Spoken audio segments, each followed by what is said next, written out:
جو اس وقت ہمارے درمیان تشریف رکھتے ہیں، میں حضرت والا سے گزارش کرتا ہوں کہ میری آواز حضرت تک پہنچ رہی ہوگی انشاءاللہ، اور میں اپنے استاد اپنے ہمارے ساتھی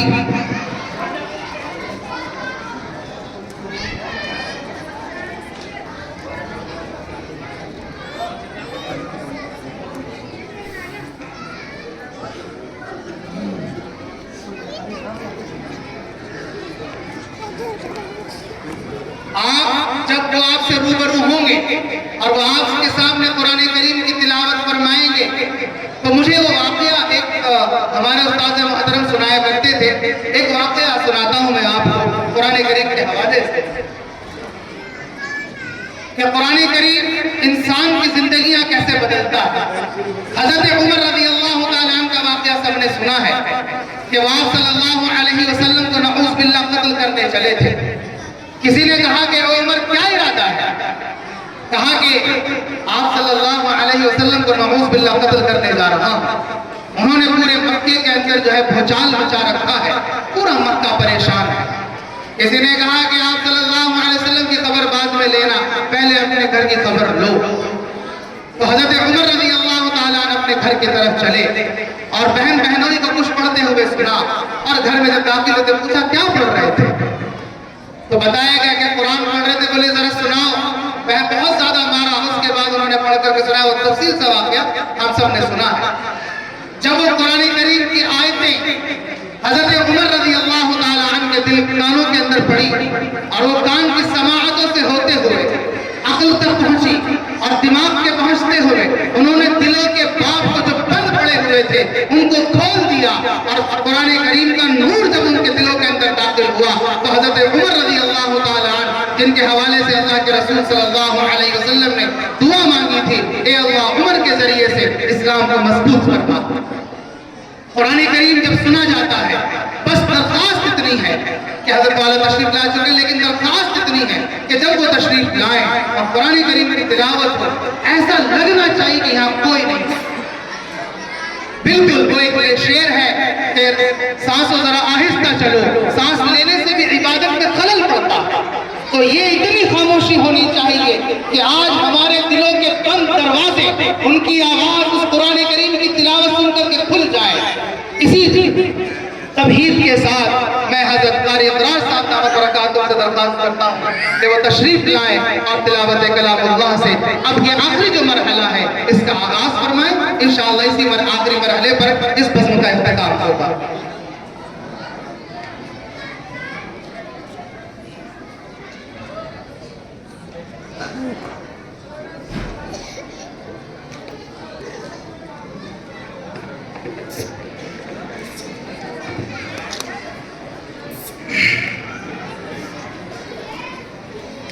السلام علیکم ورحمۃ اللہ۔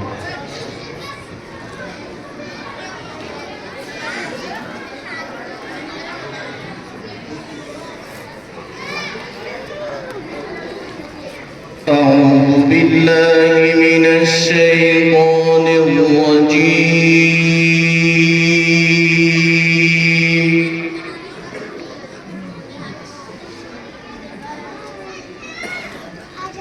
بسم الله الرحمن الرحيم،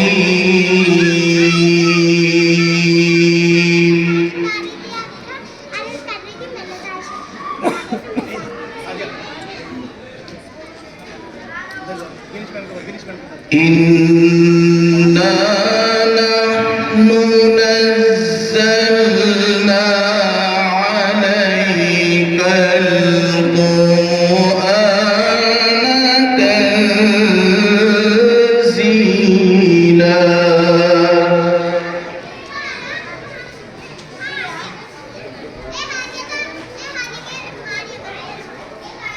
فاصبر لحكم ربك ولا تطع منهم آثما أو كفورا،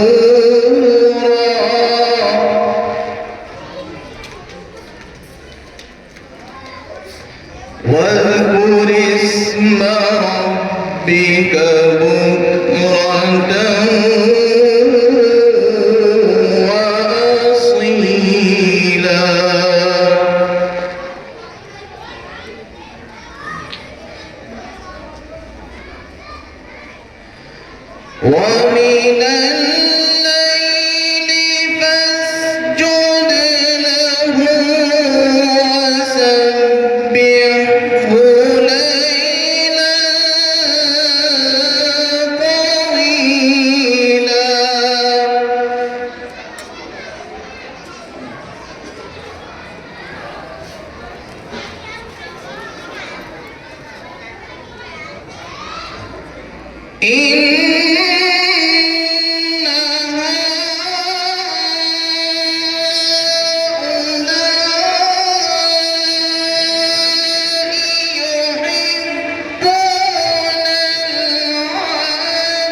الحمد لله.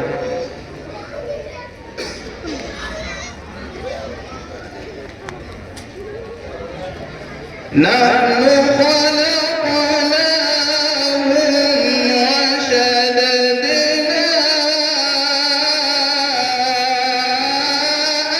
أسرهم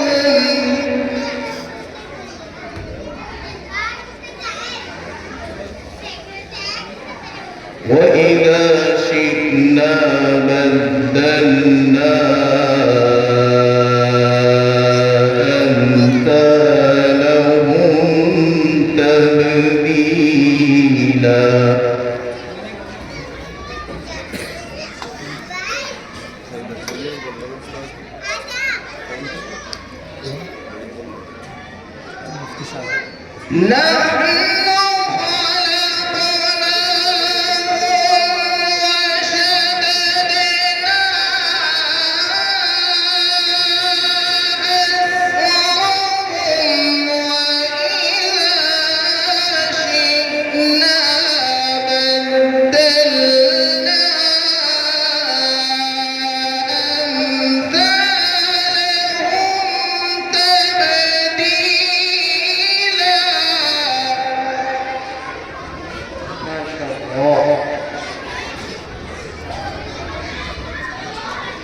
إن هذه تذكرة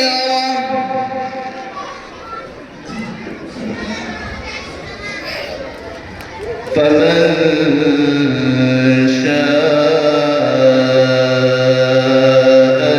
اتخذ إلى ربه سبيلا.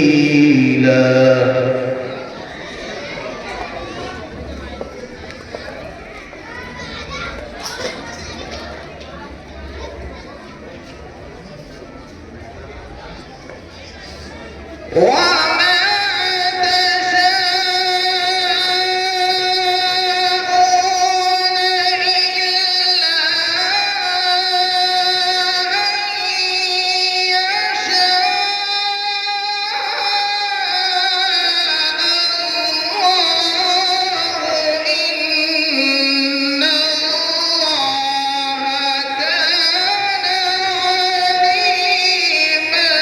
أن ما شاء الله.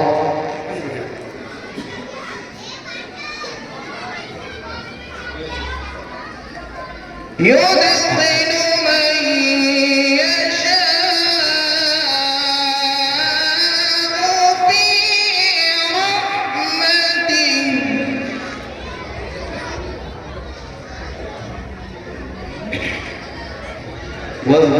والظالمين أعد لهم عذابا أليما.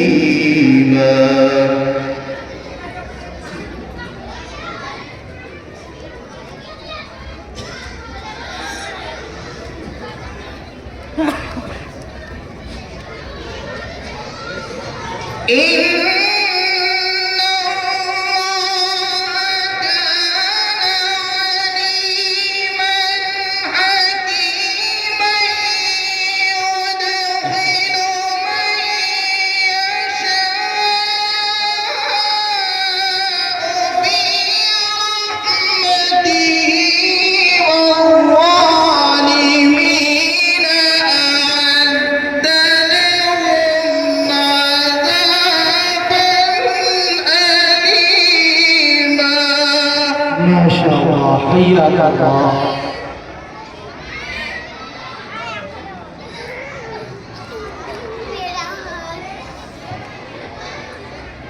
الله أكبر.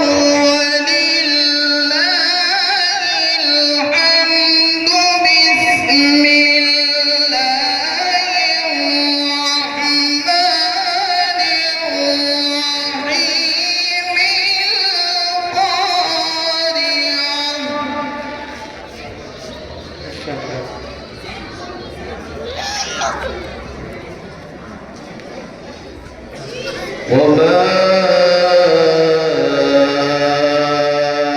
أدراك ما القارعة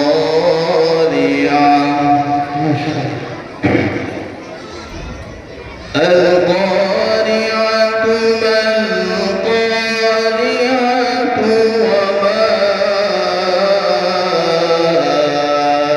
أدراك ما القارعة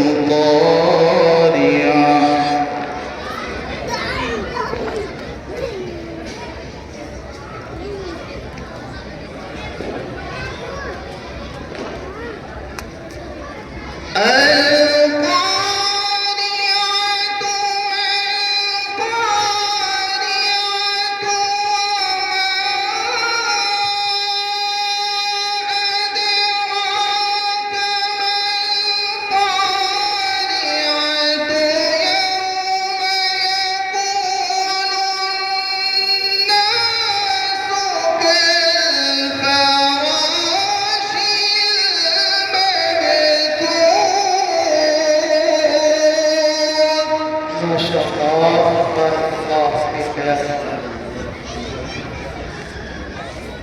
وتكون الجبال كالعهن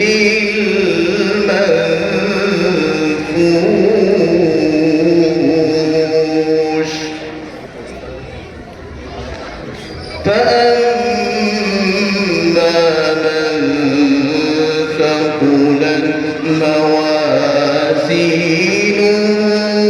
فهو في عيشة راضية. ما شاء الله.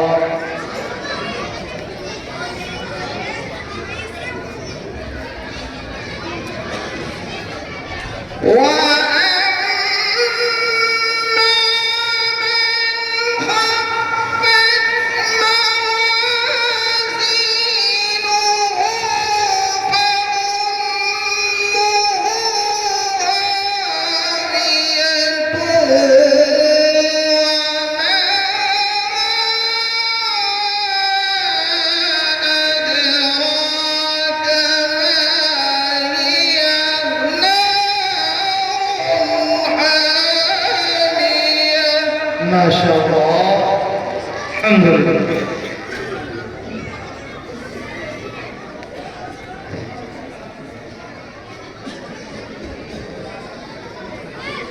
بسم الله الرحمن الرحيم. قل يا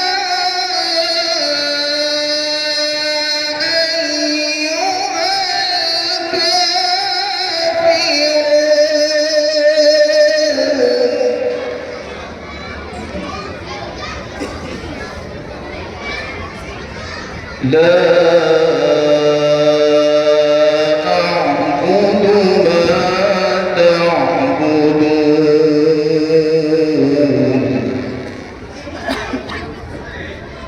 ولا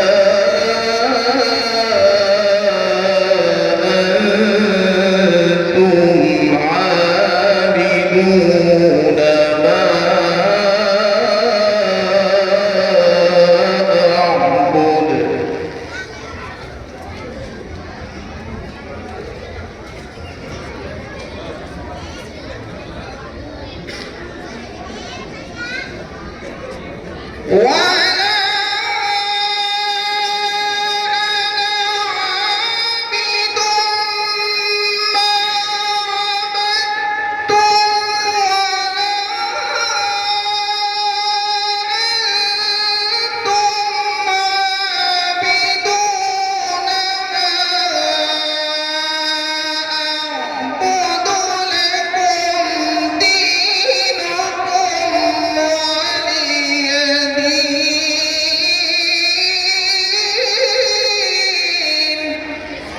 لكم دينكم ولي دين. صدق الله العظيم.